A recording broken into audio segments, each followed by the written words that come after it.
Look, if you want to succeed at content marketing, being able to do blogging and video at the same time is going to be critical for your success. Hey, Ricky. Oh, sorry, you're recording? What are you doing? Oh yeah, I'm just making a video here about video and blogging at the same time. I don't think that's what we meant. All right, all joking aside, video content is something that we have been trying to promote for you to do for a long time, and a lot of you continue to say, but I don't want to. So today, I want to address some of the biggest concerns. There's a couple that really stand out. The first big concern a lot of you have brought up is, I just don't want to make video. Like, video is just not my thing. I don't have the skill set. I don't have the time. It's just, blogging is already enough. The second big concern is, I kind of want to stay sort of private and I don't want to show my face on camera. So maybe I'd be willing to do video, but I don't want to show my face. Now I'm going to tell you right up front, I told a little bit of a fib, kind of accidentally, and that is, in this video, I'm not going to focus as much on the faceless YouTube videos. But for those of you who are like, I don't really want to do video, I don't want to show my face, I still want to today talk about the overarching strategy of how you can do both at the same time and how it doesn't have to be overly complicated. But I also want to highlight for you just how beneficial it can be. So those of you hoping to do faceless videos for your blog, stick around. This video is still going to be really helpful for you, but we'll cover faceless videos in a lot more detail on another video on this channel. I will probably still show my face, but I promise you don't have to. For this first part, we need to go a little bit back in time. And that's because several years ago, and by several, I mean like more than 8 years ago, I started working on this income school project with Jim. We were friends. I had a job. He was working on his photography website and other blogs that he had. This was something that we were kind of doing on the side, trying to take the things that originally he developed, kind of a system for being successful as a blogger, and turn that into something that we could help you do, which has happened very successfully. For the first year, basically, we did that through blogging and a little bit with podcasting. But guess what didn't happen with that blog? The same kind of success we were seeing on other blogs. It just wasn't there. I think the main reason for that is because, first of all, making money online, and second of all, SEO were two niches that were very, very saturated. So just creating written content on a blog and waiting for Google to do its job, that wasn't gonna be enough. We had to make ourselves stand out. That's when we decided it was time to create some YouTube videos. And frankly, we just didn't do anything that special. We sat down in front of a camera with a topic and we talked for 20 minutes and uploaded the video straight to YouTube. And it worked. Now that was 8 years ago. You say, okay, yeah, everything was easier 8 years ago. And to some extent, that's totally true. So why are we talking about this today? Because it's not just the most competitive niches that are pretty saturated on the internet. In the days of mass content creation and now AI, there is content being created like crazy. Most of that content is garbage. We all know from this latest helpful content update that there's a lot of trash content that's getting promoted above perfectly good blogs. One of the best ways that we can stand out is by building more of a brand around our blog, turning it into a bit of a business, building a brand, and creating video content. That's because one of the things that Google is really, really hitting on right now is making sure that not only do you have the expertise, authoritativeness, and trustworthiness they've been talking about for years, but they want to see that you have real experience with the topic. That's because there are a lot of people in our industry who have no experience at all with the topic they're blogging about. That's probably something that needs to end, and I think that's why Google's doing it. Now, lest you think that I'm just defending Google, I am not. I think that these updates oftentimes cause all sorts of damage to the SERP and basically make it far less user-friendly. But there are some things that are becoming more user-friendly, and frankly, if this means helping to reduce the amount of content showing up in the SERP that is created by people that don't know what they're talking about, then I'm all for it. But still, we're gonna have to wait and see if that ends up being the result. But in these days, one of the best ways to differentiate yourself and show that you have actual experience in the topic that you're talking about is to literally make video content about that topic. In part because it's a lot harder to fake video than it is to fake writing.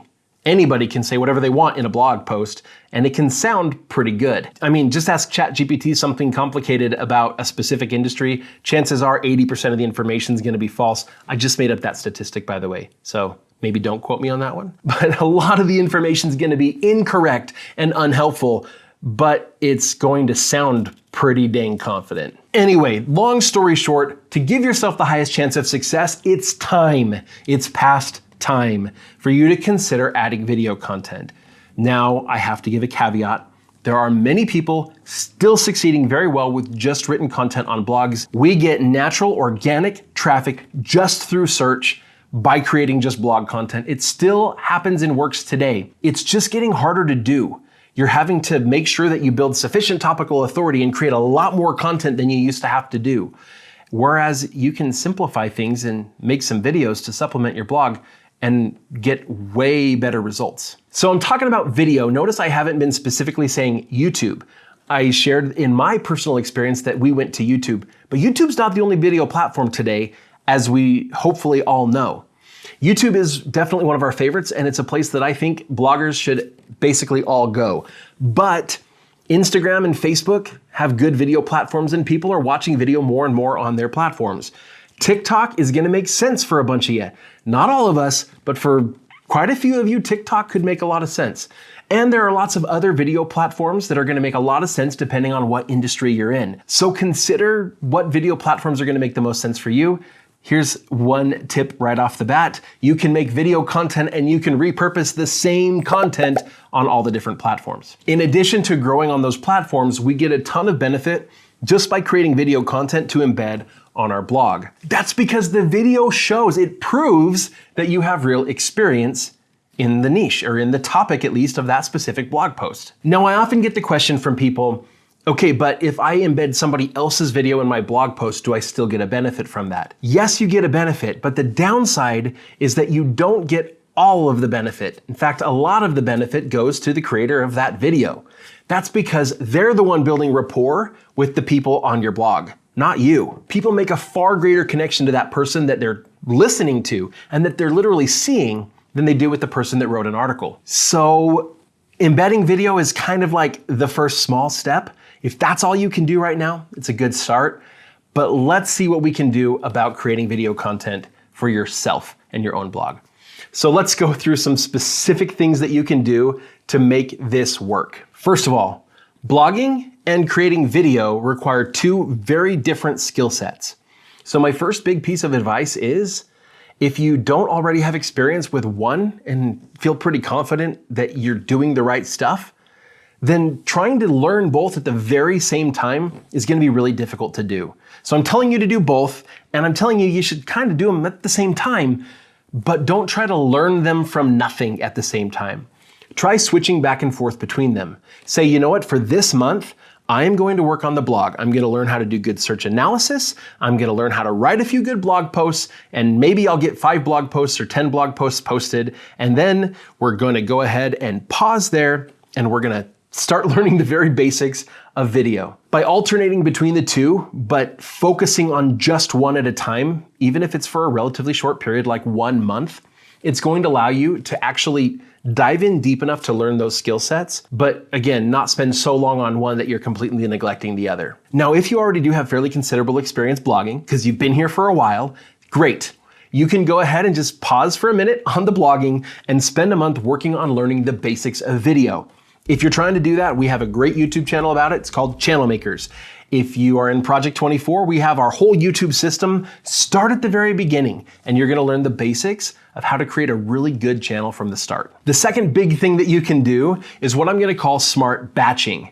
Now, people are gonna say, oh yeah, batch content. Of course, that's what you should do. It makes sense. It's a great way to optimize your time. I'm gonna do what we call smart batching. When I do smart batching, this is when we get to the point where I really am trying to create content that meshes together. Video content and blog content that really support one another. So I'm gonna do the planning at the same time. When I plan for a blog post, I'm gonna say, all right, does this blog post have an element to it that would be really helpful to show visually? If so, let's plan a video to go with it. Then in our planning, we can say, all right, well, this week I'm gonna write blog posts. And then on Saturday, I'm gonna go ahead and film some videos. And I can plan the blog post and plan the video, and I can match up the publishing so they go out at the same time, or at a timing that makes the most sense. Maybe the video goes out first, but then it quickly gets embedded in the blog post once the blog post gets published. Planning them together allows you to make smart decisions about which videos and which blog posts will go best together. But the batching side of it is we're going to do blog content for a little bit because every time we shift back and forth between different activities, we lose a whole lot of optimization. You have to completely shift directions in your brain and it uses up so much of your mental energy. So in a given day, probably don't do both things. Or if you want to split it up even further, work on blog content for a couple of weeks. And then for a couple of weeks, during the week, work on planning and editing videos. And on the weekend, when you have more free time, take the time to go film 4 videos. 4 videos in one day is not an unreasonable thing to do for most of our niches. If you are ready to go, totally planned. Batching the filming and doing a lot of it at once makes a ton of sense too, because for a lot of us, we have to take a little bit of time to set up. Maybe there's some lighting that we need to deal with, cameras. We have to kind of place things. Maybe you even have to kind of clean up a room like your kitchen. If you can batch multiple videos at once, it's gonna optimize that time and just make the most of it. Big tip number 3. This one is huge. If you can do this well, it is going to completely change the game for your blog. And that is to, instead of just writing blog posts where you did some search analysis, wrote a blog post, try to create some really good resources for your website. I'm talking about big data tables that essentially answer the same search query, but with tons and tons of different specifics, if that makes sense. For example, if you were doing something about cars, you could create a data table that covers the same question, the same search query, but for 100 different models of cars. This works even better if it's some sort of a metric that people are looking for and that they want, but it's something that doesn't just regularly show up in data tables that Google's AI could easily find and easily surface for them on the web. Things like what tires would fit a certain vehicle, that might be something that the AI could just go find. But there are oftentimes things that a lot of people are looking for about specific vehicles or about anything really, where there's not like a normal objective measurement that's used regularly across the internet or across the industry, but it's something that people want to know. If you think about this in your industry, you can probably find some. If you can create some sort of a tool on your website, maybe there's a calculator, maybe there's a decision tree, maybe you've got a cool downloadable that people would want to have if they watched a video, but you put that over on your website. All of these things will give people a reason when they're watching one of your videos to go over to that resource on your website. Now, this is why this is so cool. When you start sending traffic from YouTube over to your website and Google sees that traffic flow happening, it starts to give a lot more credibility to your website. And you'll find that that specific page on your website, whether it's a blog post or a page that's kind of immaterial, that specific URL on your website will start suddenly ranking really well in the SERP. And you'll start getting a lot of organic traffic that will totally outpace the traffic that's just coming from your YouTube videos. Once you've created that resource, then we're gonna do what seems to make sense. You're gonna make a video that gives people a reason to wanna go to that resource. But you can do this more than once. Try to think about different videos you could create where that resource would make a lot of sense and point the traffic from all those videos over to that resource on your website. Here's my 4th piece of advice here. Work to your own timeline.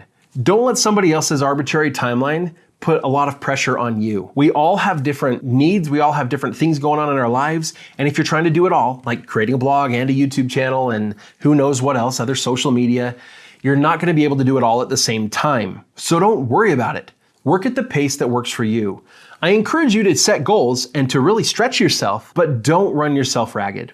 You're never gonna be able to do all the things that you maybe should do for your content business at the same time. That is why we created the Pareto Slice Theory. If you have no idea what I'm talking about, you should definitely go watch the video that's showing up on your screen right now. You should go watch that. Just remember to always focus on the current 20 and leave the 80 for another day.